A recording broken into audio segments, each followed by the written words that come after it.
Doctor Preeti Arora, senior gynaecologist and obstetrician Indus hospital Jaipur. मैं पिछले 35 साल से गायनी की प्रैक्टिस कर रही हूँ। आज मैं कुछ बातें आपको अल्ट्रासाउंड के बारे में बताना चाहूंगी। अल्ट्रासाउंड के बारे में अभी भी बहुत सारी मिथ्स हैं कि अल्ट्रासाउंड कराने से बच्चे को नुकसान हो रहा है। सबसे पहले तो मैं ये क्लियर करना चाहूंगी कि अल्ट्रासाउंड साउंड वेव्स हैं और बहुत सारी स्टडीज में ये प्रूव हो चुका है कि ये साउंड वेव्स बच्चे को किसी भी तरीके से हार्म नहीं पहुंचाती है। ये एक्सरेज नहीं है जो बच्चे को हार्मफुल होते हैं। अल्ट्रासाउंड केवल आपके बच्चे की एक पिक्चर मात्र नहीं है, वो हम डॉक्टर्स के लिए बच्चे का गर्भ में किस तरीके से विकास हो रहा है उसको एक जानने के लिए एक टॉर्च या खिड़की के जैसा एक यंत्र है। अब हमें कब कब अल्ट्रासाउंड एक पेशेंट का कराना चाहिए जिससे कि हम एक प्रेगनेंसी में हेल्दी आउटकम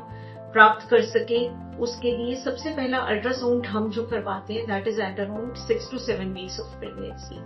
अब प्रेगनेंसी जो काउंटिंग स्टार्ट होती है वो last day of the menstrual period से स्टार्ट होता है। जब 6 से 7 हफ्ते के बीच में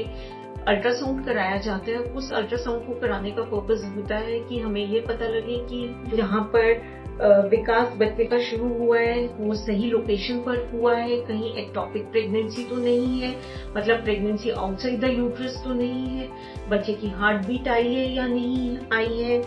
सेकेंडली एग्जैक्ट जेस्टेशनल एज हमें पता लगती है बच्चे की। थर्ड, कहीं ट्विंस तो नहीं है, ट्विंस अगर हैं तो किस तरीके के ट्विंस हैं, क्योंकि बाद में वो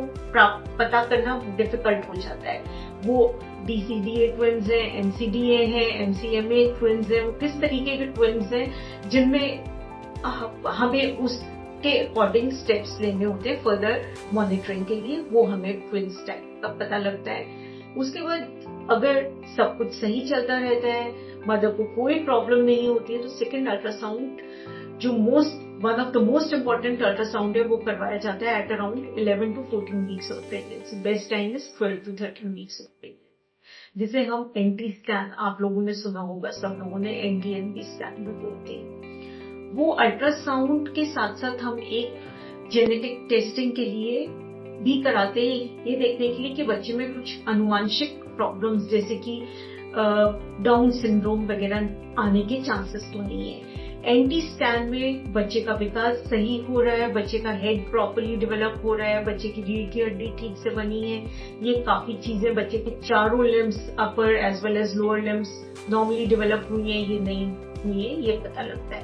अगर कुछ मेजर प्रॉब्लम है बच्चे का अगर ब्रेन का विकास सही नहीं हो रहा है, हेड ठीक से नहीं बन रहा है, तो ये हमें इस स्कैन में पता लग जाता है, जिससे कि हम पेशेंट को टाइमली डिसीजन लेने के लिए बता सकते हैं, जिससे कि लेट होने से बचा जा सके। और अगर जो चीजें वायबल नहीं है, जो प्रेगनेंसी आउटकम अच्छा नहीं आना है, उनको टर्मिनेट इस स्थिति पर सेफली किया जा सकता है। उसके बाद हम करीब 4.5 से 5 महीने के बीच में एनोमली स्कैन कराते हैं। एनोमली स्कैन में फ्रॉम हेड टू टो बच्चे का देखा जाता है कि बच्चे का ब्रेन ठीक से डेवलप हो रहा है, बच्चे की आईज ठीक से बनी है, नोज ठीक से बनी है, बच्चे की तालू पैलेट ठीक बना है, लिप्स में कोई कट वगैरह तो नहीं है, क्लेफ्ट पैलेट क्लेफ्ट लिप तो नहीं है, बच्चे का हार्ट ठीक है, बच्चे के हार्ट में कोई डिफेक्ट तो नहीं है, बच्चे के चारों लिम्स प्रॉपरली डेवलप है, उनमें उंगलियां प्रॉपर हैं, बच्चे की किडनीज, ये सब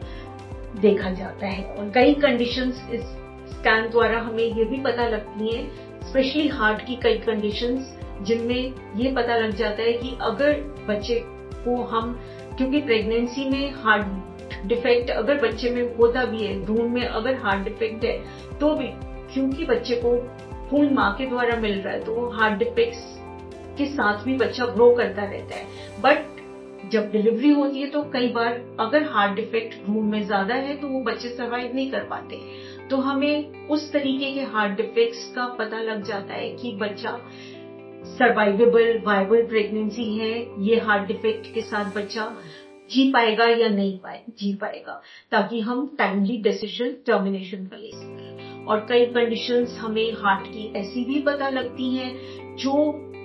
अगर उनको पैदा होते से ही उन बच्चों को टाइमली इंटरवेंशन मिल जाए, सर्जिकल इंटरवेंशन मिल जाए, तो ऐसे बच्चे सरवाइव करते हैं। तो उन बच्चों को हमको इमीडिएटली ट्रांसफर करना होता है जहां पर कार्डियक सर्जरी की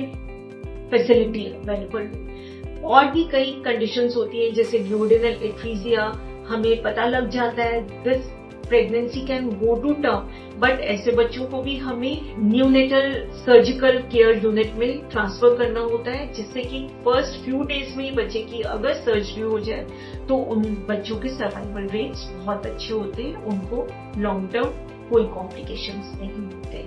उसके बाद में नेक्स्ट स्कैन जो हम कराते हैं which is called age growth scan, around 28 to 32 weeks के बीच में कराया जाता है,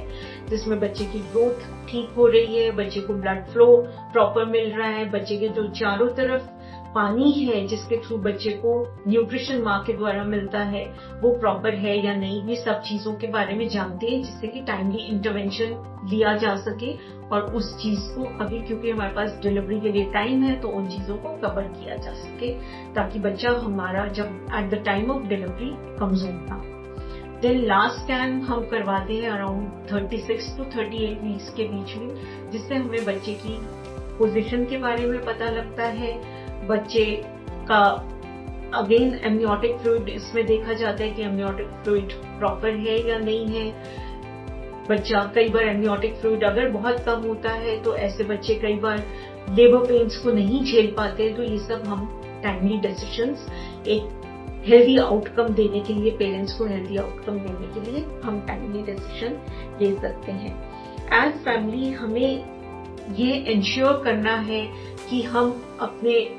घर में अगर हमारी कोई भी प्रेग्नेंट वुमेन है, बहू है, बेटी है, उसकी टाइमली सोनोग्राफी कराएं और सोनोग्राफी से डरे नहीं, क्योंकि सोनोग्राफी 100% सेफ है। बहुत सारी स्टडीज हो चुकी है और जिसमें ये प्रूव हो चुका है कि सोनोग्राफी से बच्चे पे कोई खतरा नहीं होता, बच्चे में कोई डिफेक्ट नहीं आता है। और वैसे भी हम लोग एलारा प्रिंसिपल को मानते हैं, जिसमें as reasonably achievable sound waves ही यूज, अल्ट्रासाउंड वेव्स ही यूज की जाती हैं। अल्ट्रासाउंड टॉर्च के जैसे है, जिससे माँ के गर्भ में पल रहे बच्चे को हम डॉक्टर्स द्वारा देखा जा सकता है, जिससे कि पूरी प्रेगनेंसी में माँ और बच्चा दोनों सेफ रहे। Thank you very much.